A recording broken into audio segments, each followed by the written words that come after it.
ആ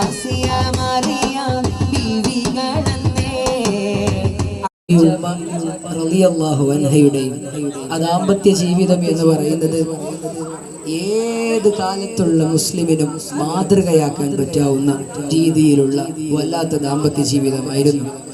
മുത്തുനബി സല്ലല്ലാഹു അലൈഹി വസല്ലം തങ്ങളിലേക്ക് ഖദീജ ഉമ്മ കടന്നു വരുന്നൊരു രംഗമുണ്ട്.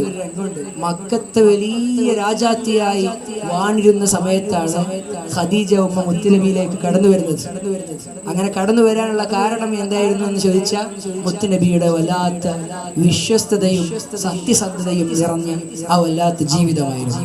അങ്ങനെ ഖദീജ ഉമ്മ വലിയ രാജാത്തിയായിരുന്ന ഖദീജ ഉമ്മ കടന്നു വന്നിട്ട് ശത്രുക്കൾ ചോദിക്കും, അനാഥനായ ദരിദ്രനായ മുഹമ്മദിനെയാണോ ഖദീജക്ക് പിടിച്ചത് എന്ന് ചോദിക്കുന്ന സമയത്ത് ഖദീജ ഉമ്മ എല്ലാവർക്കും ഒരു സൽക്കാരം കൊടുത്തിട്ട് വിളിച്ചു വരുത്തിയിട്ട് പറയും, എൻ്റെ കയ്യിൽ എന്തൊക്കെയുണ്ടോ